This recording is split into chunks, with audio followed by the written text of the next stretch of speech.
Hi everyone, welcome to my kitchen. In today's recipe of rose ka khana with Figaro olive oil, I'm going to show you how to make a quick and easy Szechuan fried rice that's going to be tossed in lots of vegetables and cooked in pure olive oil.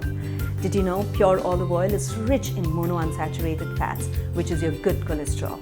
It's a great oil for your heart and helps in lowering your cholesterol too.